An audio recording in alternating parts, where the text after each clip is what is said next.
Pues como recordaréis, la semana pasada estamos hablando acerca de, bueno, estamos por la doctrina de Dios, y lo último que estamos viendo es la manera en la que Dios se manifiesta, a no ser decir, la manera en la que Dios se revela. Y hemos visto hasta ahora cómo Dios se revela, y en la Escritura nos lo dice muy claro. Dios se revela a través de la naturaleza, y también hemos visto cómo Dios se revela a través de la conciencia, a través de la creación y a través de la conciencia. Y la semana pasada, si recordáis, estuvimos hablando acerca de cómo Dios también se manifiesta y se revela a través de su providencia, a través de su providencia. Es decir, que Dios tiene el control absoluto de todo. La palabra providencia significa pro, antes, evidencia, conducir a un fin. Es decir, el fin, el gobierno de Dios. Dios siempre tiene un fin, siempre sabe por dónde ir, siempre sabe por dónde tirar, no hay nada que se le escape. Dios tiene el control absoluto de todo, del espacio, de la humanidad, de todo. Él es el que gobierna. Cuando hablamos de providencia, estamos hablando de que en todos los detalles, incluso en los más pequeños que podamos pensar, Dios está actuando. Vimos algunos ejemplos de esa providencia de Dios para toda la humanidad.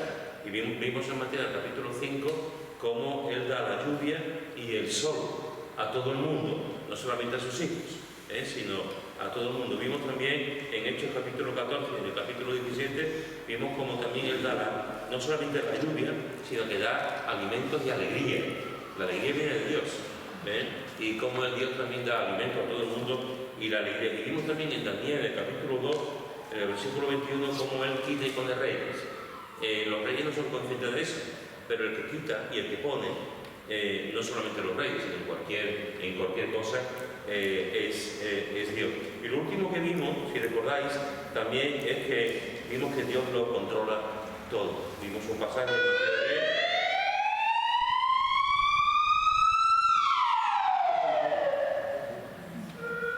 No vienen aquí los bomberos, gracias a Dios. Pues van a otra parte, hay que ir a andar. Pero vimos también eso, ¿no? Que Dios tiene el control de todo.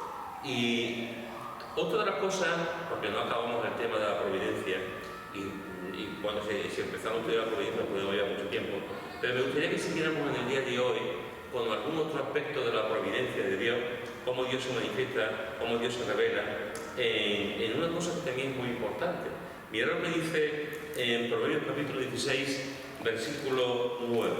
Proverbios capítulo 16, versículo 9.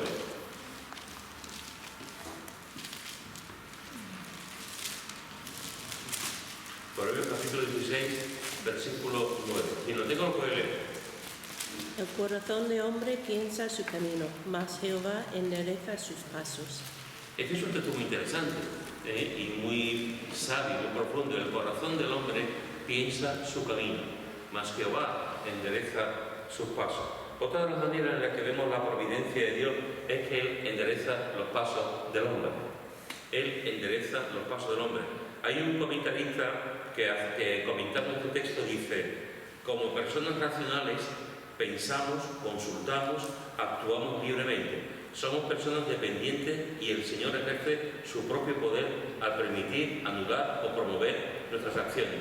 Así el hombre propone y Dios dispone, como el refranero español. Así el hombre propone y dispone. Cuando hablamos de esto, este último que está diciendo este comentarista, está hablando de algo que todos sabemos, que todos muchas veces tenemos la intención de hacer algo y al final pasa otra cosa. Al final se hace otra cosa. Por eso el texto este es muy interesante, es muy importante. A veces pensamos que podemos hacer cualquier cosa, que nuestros caminos son los mejores, nuestros pensamientos son los mejores, pero llega un momento en que todo cambia. Todo cambia. Y vemos cómo el Señor endereza los pasos del hombre. Ese hombre tan confiado, tan seguro, que piensa que lo tiene todo, y al final el Señor endereza los pasos del hombre. No sé si conocéis, supongo que algo sí, porque también se ha comentado en varias ocasiones, David Livingstone. David Livingstone fue un misionero inglés que estuvo en África, sirvió en África durante un montón de años. De hecho, murió en África, se lo encontraron en la aldea donde él vivía, entró uno de los aldeanos, de los los hombres que viven allí, y se lo encontró de rodillas, de rodillas del suelo, con las manos y la cara en la cama, en el cama, como se llama, el cabestro, en fin, en la cama, muerto. Murió de rodillas. Es una muerte realmente preciosa, ¿no? Y la muerte siempre es mala, pero morir de rodillas delante de tu Dios es tremendo, ¿eh? Murió de rodillas el hombre y lo encontraron así. El cuerpo fue llevado a Inglaterra, fue devuelto a Inglaterra, pero su corazón lo sacaron su corazón y está enterrado en un árbol. Allí en África, el continente que él amó y que estuvo durante mucho tiempo. David Livingstone no solamente fue un misionero, fue médico, él estudió medicina, fue explorador. Las cataratas de la Reina Victoria son conocidas hoy en día porque las descubrió él. Hizo también muchas cosas con las floras, con los árboles. Es decir, David Livingstone fue un hombre muy usado por Dios. Pero es interesante que David Livingstone no quería ir a África. Él estudió, cuando tuvo el llamamiento misionero, su intención era ir a China, como tantos otros misioneros de aquella época ingleses, quería ir a China, y todo su llamamiento, cuando iba a la iglesia a comentarlo, su oración, la ayuda económica, etcétera, era para ir a China. Cuando estaba todo dispuesto para ir a China, resulta que llegó la famosa guerra del opio en China, y él no tuvo más remedio, no pudo ir a consecuencia de la guerra, y el Señor lo mandó a África. Quería haber ido a China y sin embargo se fue a África. Todo estaba dispuesto para ir a China, todo estaba planificado para ir a China, pero el Señor endereza los caminos del hombre y se fue a África en vez de a China, y el Señor lo usó de una forma tremenda allí. Recordáis también, y este es un caso más conocido por parte de todos nosotros, recordáis a Lutero. El destino de Lutero, lo que el padre quería con Lutero era que Lutero fuese abogado. La familia de Lutero es una familia estaba bien, y querían que él fuese un funcionario. ¿Y qué mejor funcionario que un abogado? Entonces el padre todas sus intenciones que Lutero estudiase Derecho, y a eso iba encaminado, hasta aquella famosa noche en que cayó el rayo y él le dijo: Señor, si me salvo la vida te sirvo, y aquello fue la espoleta para que él se convirtiese en monje y para que hubiese una revolución en Europa y en general en todo el mundo, que volvió a redescubrir lo que la Escritura enseñaba acerca de la fe. Pero él quería ser abogado. Y su destino, desde un punto de vista humano, con el padre a la cabeza, era que fuese abogado. Sin embargo, Dios enderezó su camino y llegó a ser lo que hoy conocemos como uno de los reformadores más importantes, que volvió a poner la palabra de Dios al alcance de la gente.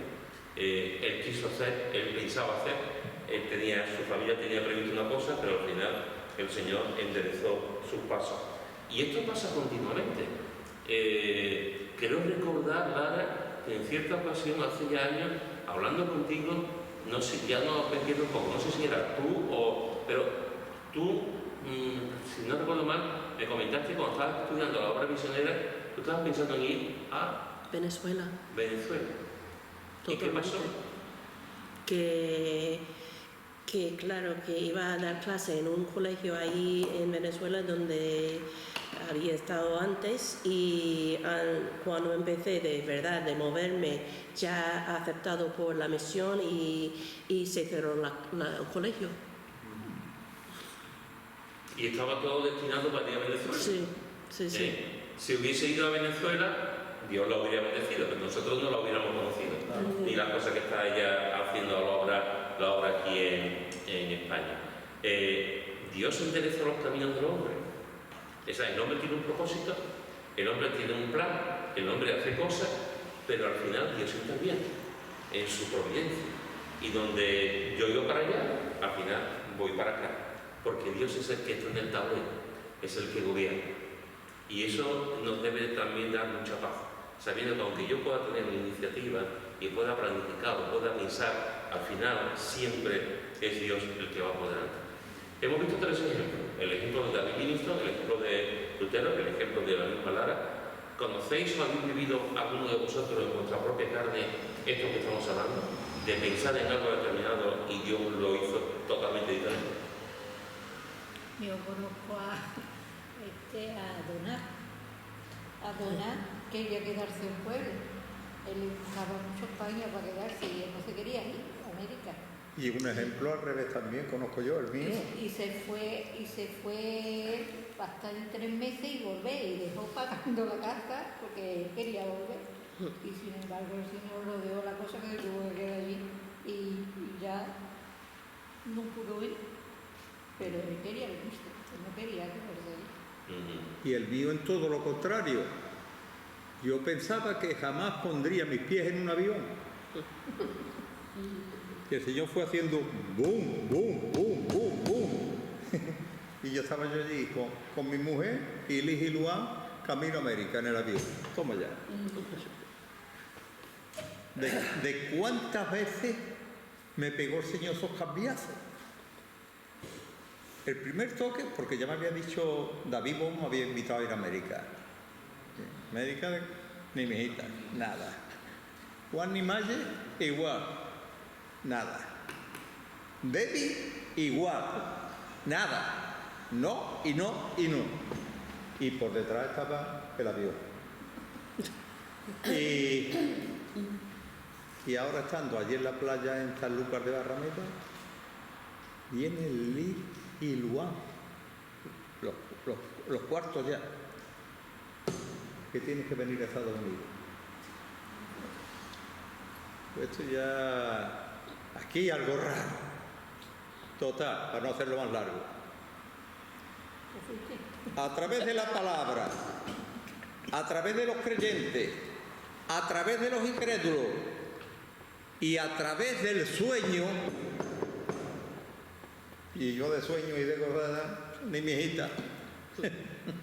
En el sueño me tuve que reír. A través del sueño. El Pentágono te necesita. El Pentágono te necesita. En el sueño. Y yo en el sueño no sé si estaba dialogando o qué. Si yo la escopeta la dejé, la jefatura está ahí, el revólver, la pistola que tenía la dejé estar si yo está. ¿Cómo me va a necesitar el Pentágono? Total, al cabo del tiempo, en el avión. Eso es lo que hace Dios. Eso es lo que hace Dios. El hombre, como el refranero español, como este comentarista dice, el hombre propone, pero al final, en la soberanía de Dios, en la providencia de Dios, Dios es el que conduce. Mirad lo que dice en Proverbios capítulo 3, Proverbios capítulo 3, versículos 5 y 6. Este es un texto que a Pepe Bardallo le encanta, muchas veces lo comparte. Proverbios capítulo 3, versículos 5 y 6. ¿Quién lo quiere leer? Yo. Fíjate de Jehová de todo tu corazón y no te apoyes en tu propia prudencia. Reconócelo en todos tus caminos y Él enderezará tus veredas. Muy bien, ¿qué aprendemos aquí de este texto? ¿Qué te dice? El segundo, que hay una diferencia muy grande entre caminos o senderos y veredas. La vereda es amplia, ancha. El camino puede revestir diversa, puede ser un padrón pequeño, puede ser más ancho, pero la vereda es por donde circula el ganado, las ovejas, y la vereda es ancha y amplia, o sea que la vereda es una autopista, para entendernos. ¿Aquí más? Que tenemos que confiar en el Señor. Porque aquí dice confía en Él. Cuando dice reconocerlo en todos tus caminos, es en todas las cosas. En tu camino, pero dice en todos tus caminos, en toda tu vida, en todo lo que vas a hacer en tu vida. Fijaros que dice, fíjate de Jehová. Hay una condición para el creyente, para la persona que está en el camino. Fíjate de Jehová. Y además es muy explícito en lo que está diciendo. Fíjate de Jehová un poquito, no dice eso. Fíjate de Jehová de todo tu corazón. O sea, de todo tu corazón. Fíjate de Jehová plenamente, al 100%. Fíjate de Jehová y no te apoyes en tu propia prudencia. no te apoyes en tu propio conocimiento, en tu propia sabiduría, en tu propio anhelo. Fíjate siempre en Él. Primera condición, fíjate. Segunda condición, reconócelo. Y ahora dice, reconócelo en todos tus caminos, en todo, hermano. Y no solamente que hay caminos que son buenos y caminos que son malos. Hay caminos de pedregosos y hay caminos de hierba. Hay caminos que te puedes tirar para dormir, y hay caminos que lo último que puedes hacer es tirarte, porque vas a tener por todas partes del cuerpo, te vas a dar con piedra, con todo. Hay caminos y caminos. Y está diciendo, reconócelo en todos tus caminos, no importa los caminos. Si uno elige, si el otro, todo está controlado, todo está bajo la providencia de Dios. Reconócelo en todos tus caminos y ahora confía en Él. ¿En qué sentido? Sabiendo que Él enderezará tu vereda. Si tú vas por un sitio, por una manera, y tú confías plenamente en el Señor, y tú crees que estás ahí, Dios se encargará en su momento de confirmarte, decirte, vas bien, o te lo va a cambiar, o te va a cambiar el camino, para conducirte, como hemos visto en estos ejemplos, para conducirte a sus propósitos. Al final, hermano, una de las cosas que tenemos que tener claro, y aunque esto parezca que es un tópico dentro de los evangélicos, pero no es un tópico dentro de los evangélicos porque es algo claramente bíblico. Al final Dios tiene un propósito. Tiene un propósito con la humanidad, tiene un propósito con su iglesia y tiene un propósito con cada uno de nosotros. Y esto realmente es algo tremendo. Saber que tú, que yo hemos nacido con un propósito. No hemos nacido para rellenar un hueco, no hemos nacido para sentarnos en una silla y verlas venir todas, no hemos nacido con un propósito. En ese propósito Dios ha empleado nuestro cuerpo, nuestro ADN, nuestra inteligencia, nuestro cerebro, nuestro corazón, nuestros pensamientos, los dones que nos ha dado cuando lo conocimos. En ese propósito Dios nos ha diseñado y Dios nos sigue y dice, tú para esto, tú para otro, tú para lo otro. Al fin y al cabo todos estamos diseñados para lo mismo, en un sentido que es para darle la gloria. Todos estamos diseñados para darle la gloria. Pero dentro de ese diseño que todos estamos, al final hay diseños particulares, propósitos en la vida. Y cuando tú sabes que Dios de esa manera va a cumplir su propósito en tu vida, por el camino que tú vayas girando, tú sabes, tú dices, Señor, sé que tú estás haciendo tu voluntad en mí. Y aunque yo tire por aquí, si no es por aquí, tú me llevarás por otra parte. A veces lo hacemos pecado, a veces tomamos decisiones en la cara, tomamos decisiones equivocadas, tomamos decisiones que no son correctas, y Dios nos tiene que poner en el camino adecuado. Y otras veces le decimos, Señor, yo creo que esto es lo mejor, pero enséñame tú si es lo mejor. Y el Señor lo hace. El Señor lo hace, siempre lo hace. Mirad lo que dice el Salmo 40, versículo 1 al 3. Salmo 40, versículo 1 al 3. ¿Quién lo quiere ver?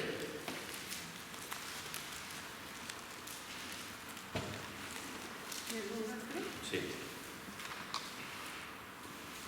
Pacientemente esperé a Jehová, y se inclinó a mí, y oyó mi clamor, y me hizo sacar del pozo de la desesperación, del lodo de la cenagoso, puso mis pies sobre peña y enderezó mis pasos, puso luego en mi boca cántico nuevo, alabanza a nuestro Dios.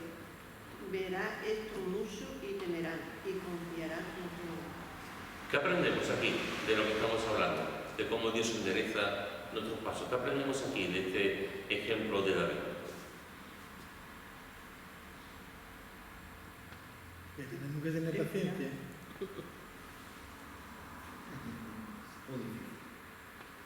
¿Por qué es difícil?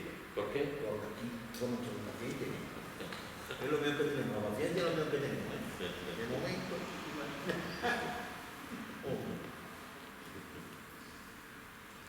Paciencia. No sabemos exactamente el fondo del Salmo. He leído sobre alguna. En realidad, la gente, los eruditos, los comentaristas, no saben muy bien. Lo que sí se sabe es que el motivo del Salmo es por una situación conflictiva. en la vida de David, por una situación complicada, pero en realidad no se sabe muy bien lo que estaba pasando, en qué circunstancias. Pero David, este Salmo 40 es uno de los salmos más tremendos que hay. David no comienza con una alabanza como en otros momentos, no comienza con una doxología, comienza directamente a lo que es pacientemente esperé a Jehová. En la situación en la que estáis viendo, pacientemente esperé, se inclinó a mí y oyó mi clamor. ¿Qué es lo que hace David? Clamar, orar por la situación en la que está viviendo, una situación que le está produciendo una cierta impaciencia. Por eso dice pacientemente, tengo que ser paciente y esperar que Dios esté ahí en esta situación. Y Dios me hizo sacar del pozo de la desesperación. Hermano, esta palabra es muy fuerte. Esta palabra es muy fuerte. La desesperación. ¿Qué es la desesperación? ¿Cómo definirías tú la desesperación? No sabes por dónde tirar. Esa es una definición buena. No sabes por dónde tirar. Otra. ¿Qué piensas tú? ¿Cómo definirías tú la desesperación? No tiene esperanza, ¿no? ¿Quién no tiene esperanza? Está angustiado. Que no encuentra una solución. No encuentra una solución. No encuentra el camino. Bien. ¿Alguien más? Y a veces sí. Fuera de sí. Y a veces por eso decidimos a veces cosas que no nos convienen. Porque no dejamos al Señor que obre ni esperamos en Él. Nunca es sabio tomar decisiones cuando se está desesperado. Es muy complicado. Porque puede llegarnos a situaciones, incluso al suicidio. Puede llegarnos en momentos cuando estamos muy desesperados. O tomar decisiones que al final van a llevar una serie de connotaciones muy negativas en nuestra vida. Y ahora que dice sacar del pozo de la desesperación, del lodo cenagoso, puso mi pie sobre peña, y fíjate lo que dice ahora, y enderezó mis pasos. Y enderezó. Él estaba en una situación muy difícil, muy complicada. Estaba viviendo una situación en la que él necesita la paciencia. Esperé, oré, Dios me oyó mi clamor y entonces Dios me sacó del pozo de la desesperación y de los celos. Y entonces el Señor enderezó mis pasos. Es que lo que escribe aquí es algo muy fuerte, porque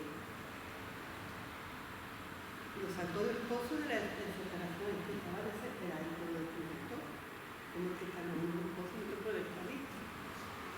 Y después dice, del lodo cenagoso. Del barro donde te estás hundiendo continuamente. Desesperado y hundido, no podía moverse, no podía salir. Y entonces fue cuando puso mis pies sobre el peña. Pasó del lodo a Firmeza. A una firmeza. A una firmeza, efectivamente. Esto es algo puso mi pie sobre la peña, del lodo a la firmeza, a la seguridad, de estar en ese lodo que lo estaba chupando, que cada vez estaba más metido en ese barro, en ese lodo, cada vez más metido, pasó de estar ahí a estar en una peña. Y no solamente, digamos... Es más, eso lo que dice el siguiente. Eso es. No solamente, digamos, físicamente, sino que fijaros que dice, y puso luego en mi boca cánticos nuevos. Esos cánticos nuevos que aparecen en la Escritura. Puso luego en mi boca cánticos nuevos, alabanza a nuestro Dios. Verán esto mucho y temerán y confiarán en Jehová. Lo mismo que la gente me está viendo, la situación que estoy viviendo, la crisis que estoy viviendo, cómo me encuentro, que estoy desesperado, estoy abatido, lo mismo que están viendo van a ver cómo en este momento Dios me ha sacado de ahí y puedo cantar cánticos y la gente puede ver realmente el milagro que Dios está haciendo a sacarme de esta situación y voy a expresar alabanzas a Dios y la gente lo va a ver. La gente lo va a ver y temerán. y servirá también para que la gente confíe en Dios. Confíe en Dios. Es tremendo. Y todo esto pasa por la situación que está viviendo David y porque Dios interviene. ¿Cómo interviene Dios? Enderezando sus pasos. Enderezando sus pasos. Es decir, enderezando su vida. Enderezando la situación que está viviendo. Es que David vivió en una circunstancia fuerte. No digo lo que no está cuando pasó por momentos muy difíciles. Y eso de estar completamente en separación, porque un hijo tuyo y tener lo que hacen los hijos de tu hijo. Hay un momento de pasar, momentos difíciles. Sí, sí. Y Dios lo sacó. Lo sacó. El último ejemplo, Hechos, capítulo 16. Hechos, capítulo 16, versículos 6 al 10. Hechos, capítulo 16, versículos 6 al 10. ¿Quién lo tiene?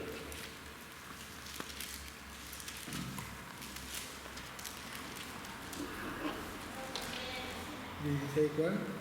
Del 6 al 10. Y atravesando Frigia y a la provincia de Galacia, les fue prohibido por el Espíritu Santo hablar la palabra en Asia.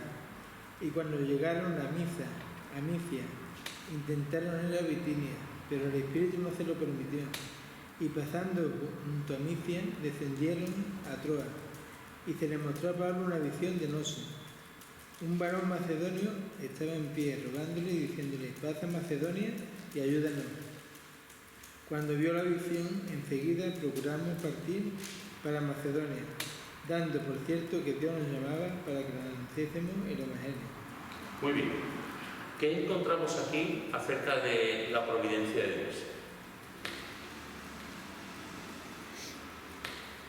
Y Pablo tenía unos planes y se le apareció este varón y le cambió el rumbo. Buena expresión, le cambió el ritmo. Sí, sí, le cambió el ritmo. El rumbo. Y el rumbo, sí. El ritmo y el rumbo. Sí, sí. Yo digo muchas veces que te acuestas por la mañana, por la noche y haces unos planes de la vida, y no haces nada por la mañana. Todo cambia. Y me acosté pensando que tenía que hacer esto, iba y ya llegó a mediodía en eso, ¿no? Y te cambié. Una cosa es pensar que lo tengo realmente. Eso me pasa a mí también, César. Eso nos pasa a todos. Pues digo A todos. que, como dice Santiago, nunca mañana haré por qué. Sí. ¿Algo más con este texto? De Hechos. Que quiero yo recordar haber escuchado que este varón macedonio que se le presentó, que al final no vio a ningún varón más adelante en su andar diario, no vieron a este varón macedonio, sino lo que vieron fue una reunión de mujeres que estaban allí junto al río y que Pablo les habló, les predicó y que se convirtió Lidia, que fue la primera europea que llegó a conocer al Señor, la primera iglesia que salió de allí. O sea, que vieron la visión al macedonio, pero por lo visto luego no hay nada más de este varón macedonio, sino lo que fue las que se juntaban junto al río, que una de ellas era Lidia, que era comerciante, y a partir de ahí se fue formando ya, porque no había sinagoga en aquel pueblo, quiero recordar, y ahí fue la primera iglesia que se fundó ya, la primera en Europa, creo que fue esa. Este fue el inicio, el nacimiento de la iglesia de Filipo. Exacto, exactamente. Y fue el Espíritu Santo el que no le permitió. Sí. Y me iba a reír antes porque he hecho misa. Y a misa no iba. Ah, no. Ya. En Misia. Sí. Es interesante porque si tú ves en un mapa, cosa que no vamos a ver ahora, pero tú tienes, y muchos tenéis un mapa al final de la Biblia. Si tú ves el mapa, es interesante, Frigia y Galacia estaba aquí. La idea que tenían ellos era de ir a Bitinia, que estaba al lado. Y ven esta visión. A unos dice un ángel, un varón puesto por Dios, alguien que Dios colocó, y se le mostró por una visión diciendo: un varón pasa a Macedonia y hermano. Y era ir aquí y pasó por toda la franja este hasta llegar a la parte este. Y la parte este cogieron un barco y se fueron hacia, como dice aquí, hacia Filipos. Es decir, de aquí que era la intención que ellos tenían, llegaron hasta aquí hicieron un montón de kilómetros, porque Dios se lo indicó. Él tenía un propósito, ellos tenían un propósito de ir a tal sitio a predicar, y el Señor lo mandó a otro sitio completamente alejado, que como bien se ha dicho, fue la primera obra, la primera iglesia que se originó en Europa. Dios le cambió los planes. El Dios misionero le cambió los planes para comenzar la obra, y después se fue extendiendo la obra en Europa, con el grupo de mujeres, después con la muchacha que tenía espíritu De adivinación. y después con el carcelero y su familia. Y ahí comenzó este grupo que después se convirtió en una de las iglesias más importantes y que fue muy importante en la vida del apóstol Pablo. Todo comenzó porque Dios lo cambió. La providencia de Dios. Pablo y su equipo misionero tenían una idea, pero el Señor tenía otra. El Señor tenía otra. Y en la Escritura, aquí no vemos que Pablo se enfadara y Pablo decía, no, yo quiero ir aquí, ¿para qué más? No. Pablo, una de las cosas que tenemos que entender es que a veces hablamos de los cambios de Dios, de los cambios de plan de Dios con nuestra vida, y tenemos o una de dos, o decimos, ¿por qué? En plan negativo. ¿Por qué? Si yo quería ir a Suiza, ¿por qué me ha mandado a Portugal? O lo decimos, Señor, gracias porque yo tenía un plan, pero tú me has puesto otro. Porque esto es lo que nos ayuda realmente a saber que el que tiene el control de nuestra vida no somos nosotros. Quien tiene el control de nuestra vida es Dios. Pero eso tenemos que asumirlo. Eso tenemos que asumirlo, tenemos que vivirlo, tenemos que entenderlo. Y no siempre es fácil de entender, ¿eh? No siempre es fácil de entender. Si yo quiero ir a Venezuela, ¿por qué tengo que ir a España? No siempre es fácil de entender. Pero al final uno dice, Señor, tú eres el soberano y tú sabes. Tú sabes. Que si no lo entiendes te duele la cabeza. ¿Eh? Que si no llegas a entenderlo te duele la cabeza. Sí. Así que fijaos, hermanos, que una de las cosas que encontramos en la Escritura también, hablando de la providencia de Dios, no solamente que Él da la lluvia, el sol, alimentos, alegría, o que lo controla todo, sino que también vemos que Él endereza los pasos del hombre. Hemos visto varios textos y algunos ejemplos sobre esto, y seguro, estoy convencido que todos los que estamos aquí podemos comentar experiencias, testimonios de cómo Dios endereza los pasos del hombre. Pero no solamente eso. Mira lo que dice el Salmo 31, versículo 15. Salmo 31, versículo 15. ¿Quién lo tiene? En tus manos están mis tiempos. Líbrame de la mano de mis enemigos y de mis perseguidores. Y repítelo otra vez. En tus manos están mis tiempos. Líbrame de la mano de mis enemigos y de mis perseguidores. ¿Esto qué significa, hermanos? En tus manos están mis tiempos. ¿Eso qué significa? Eso es tan amplio. Yo creo que lo entiendo como mi todo. Oh, Yo mis tiempos lo entiendo como mi todo. Mis manos son mi todo. mis tiempos, los de mi vida, de mi adolescencia, de mi vejez, de todas mis circunstancias, mis tiempos. Casi nada. Gracias, te mueres. ¿Eh? Está muy bonito. Y mis tiempos de antes de nacer, ¿eh? Líbrame de la mano de mis perseguidores y enemigos. Fíjate lo que le dijo Pablo a los atenienses. Han prefijado el orden de los tiempos y los límites de su habitación para que busquen a Dios. Fijaros qué cosa. Ha prefijado el orden de los tiempos y los límites de la habitación de cada uno. ¿Para qué? Para buscar a Dios. Tremendo. En tu mano está mi tiempo. Lo tengo en una de estos allí en nuestro. Este es el versículo que más veo yo. Porque lo tengo en el salón siempre allí en el mueble. En tu mano están mis tiempos. 31:15. ¿Eso qué significa? Tenemos que confiar en Él, que confiamos en Él, que está... por lo que estamos hablando, Que estamos informando. que es guiar nuestra vida, Él encamina nuestros pasos, endereza nuestra Mis vida. tiempos son todos los tiempos. Todos. Fijaros, Chari, No, eso que son las circunstancias que vivimos, Todos. no son mis tiempos. Todas las circunstancias que se me presentan en la vida, pues, digamos que aquí está hablando desde dos perspectivas. Una es, cuando hablamos del tiempo, estamos hablando del tiempo general. Dios, estamos en las manos de Dios en todo momento. En todo momento. Hoy, mañana, pasado, salí ahora, aquí dentro, en casa, en el coche. Nuestro tiempo, nuestra vida está siempre en el control de Dios. Dios es el que nos guía. Pero después también hay algo muy concreto, que nuestra edad, nuestro tiempo está en las manos de Dios. O sea, todo el tiempo que vivimos, 80, 90, 100, 150, lo que sea, como dice el autor del Salmo 91, en 70 años tiene el hombre y tú permites que tenga 80, etc. ¿no? Salmo 90, que habla de la transitoriedad de la vida. Pues nuestra vida está en las manos de Dios. Y nuestra vida está en las manos de Dios, hermano.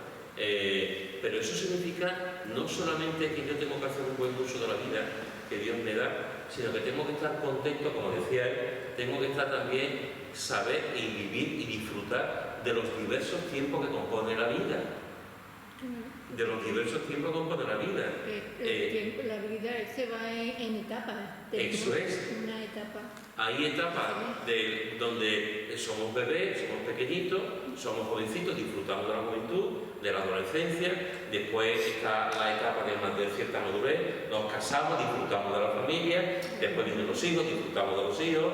Y vamos pasando etapas. Y a veces cuando llegan ya los 60, los 70, ya como que nos venimos abajo. Esto ya no es una etapa, cuando es otra etapa. Cuando es otra etapa de la que tenemos que aprender a disfrutar también.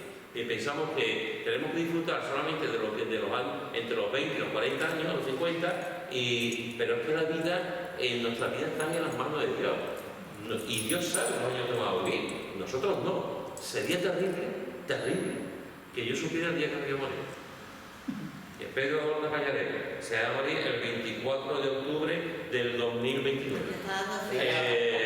O sea, sería terrible, ¿verdad? Porque los años que quedan, todavía queda mucho para el 29. Pero iba llegando, y dice, eso tiene que ser una agonía. Menos mal que Dios su providencia no nos pone, no sabemos. Pero sí sabemos que llegará un día. Y sabemos que un día vamos a partir. Y sabemos que nuestras vidas dependen de Dios. Todo. Y cuanto más años tenga, efectivamente, cuanto más años tenga, más cerca está. Aunque eso nunca se sabe, porque al menos eso en cualquier momento ocurre, pero el cura no lo hace. Uno dice, bueno, me queda ya tanto porque por lo menos, si no me voy, pero para poderme yo me y en cada etapa de nuestra vida, hermano, debemos disfrutar. Cada etapa de nuestra vida debemos disfrutar. Cada etapa de nuestra vida debemos decir, esto Dios me ha dado. Tengo de los 30 a los 40 años, maravilloso. Tengo físico, tengo capacidad, voy para adelante, no me da miedo nada, para adelante. Después hay otras etapas, ya a partir de cierta edad te haces más prudente, tienes más miedo, ya no es como antes, te cuesta más tomar decisiones. Pero hay que disfrutar de las diversas etapas, porque en todas Dios está ahí y en todas Dios nos está permitiendo la maravilla de vivir hasta que Él nos llame. Entonces, cuando a veces te encuentras con gente ya mayor que siempre se están quejando, hay que ver, que ya no puedo, tenemos que aprender, tenemos que disfrutar también de la diferencia de la edad. Es verdad que a lo mejor con 60 y pico de años, con 70, 80, pues nos va a correr la espalda, no podemos subir ciertas escaleras, tenemos que estar tomando cosas por el colesterol, no podemos comer chorizo por la noche. Eso es verdad. Bueno, algunos sí. Eso es verdad. Pero también hay cosas muy buenas. Tenemos más serenidad, reflexionamos más, en un sentido se es más tierno. Hay cambios. empiezas a ponerte en paz contigo mismo también. Cada etapa tiene las cosas bonitas para vivir. Y en cada etapa te enseña un poco. Y disfruta de cada cosa que tiene en esa etapa. Así que fijaros, hermanos, que Dios lo controla todo, que Dios se interesa a los pasos del hombre, que Él determina la duración de la vida humana, Él determina la duración de la vida humana, y termino con... ¿De qué te ríes, Cristianita? De la tertulia. De la tertulia que te estoy dando. Vamos a pedir de la tertulia que te Mira lo que dice, que no me da cuenta de la tertulia, si no te haré mirar. Mira lo que dice el Salmo 121. Y con esto terminamos. Salmo 121. Quiero leer Salmo 121 y con este texto termino. 121. El Salmo 121. Son 1500 versículos. Es cortito, 8 versículos. Ah, sí, un momento. Venga. Y ahora no me acuerdo. Entonces léalo. Por los montes donde vendrá mi socorro. Mi socorro viene de Jehová que hizo los cielos y la tierra. Y ahí me quedé. Ahí te queda, ¿no? Muy bien. Pues continuamos. Versículo 3. No dará tu pie al reveladero, ni te dormirá el que te guarda. He aquí no se adormecerá ni dormirá el que guarda Israel, el que nos guarda cada uno de nosotros. Jehová es tu guardador, Jehová es tu sombra a tu mano derecha. El sol no te fatigará de día, ni la luna de noche. Jehová te guardará de todo mal, Él guardará tu alma. Jehová guardará tu salida y tu entrada desde ahora y para siempre. Muy bien. Fijaros, hermanos, que aquí encontramos también otra verdad en cuanto a la providencia de Dios. Y es que Dios también siempre nos guarda. Nos guarda. Es interesante porque fijaros que aquí dice nos guarda, versículo 3. Guarda Israel, versículo 4. Jehová es tu guardador, versículo 5. Jehová te guardará, versículo 7. Jehová guardará tu salida y tu entrada, versículo 8. Todas las veces que se repite la palabra guarda, te guarda. El Señor nos guarda. Es interesante porque esta mañana estaba viendo una noticia en la que entre otras cosas, se hablaba de James Irwin, que para aquellos que no lo recordáis, como me pasaba esta mañana, pues James Irwin fue el octavo hombre que pisó la luna. El octavo hombre que pisó la luna. Este hombre, en el Apolo 15, este hombre era creyente. Y él fue el primero que condujo un vehículo lunar. ¿Recordáis el vehículo lunar en la luna? Pues fue el primero en conducir. Y ahí en la luna, como sabéis, hay cráteres, pero también hay montañitas, también hay montañas. Y estaba diciendo esta mañana, el profesor de donde vi la noticia, estaba diciendo que mientras que estaba viendo las montañas en la luna, este hombre creyente, mientras que estaba viendo las montañas, estaba recitando el Salmo 121. Y estaba concretamente, estaba el texto que tú has leído, el versículo 1, alzaré mis ojos a los montes, ¿de dónde vendrá mi socorro? Mi socorro viene de Jehová que hizo los cielos y la tierra. Pero el escenario es tremendo. Imaginaros en la luna, allí viendo las montañas de la luna, y él allí en la inmensidad del espacio, recitando, diciendo, meditando en este texto. Es impresionante, ¿no? Y este texto nos vuelve a decir una y otra vez, hermanos, que en su providencia Dios nos guarda y nos protege. Dios nos guarda y nos protege. A veces no somos conscientes de eso. En la mayoría de las ocasiones no somos conscientes de eso. Otras veces sí, gracias a Dios. Somos conscientes de que Dios nos ha guardado. Pero en su providencia, en su bondad, Dios nos guarda y nos protege. No solamente en el coche, ojo, en muchos aspectos y de muchas maneras, Dios nos guarda y nos protege. Amén. Amén. Pues hoy terminamos con este tema de la providencia de Dios y te he comentado que el Señor endereza los pasos del hombre, que determina la duración de la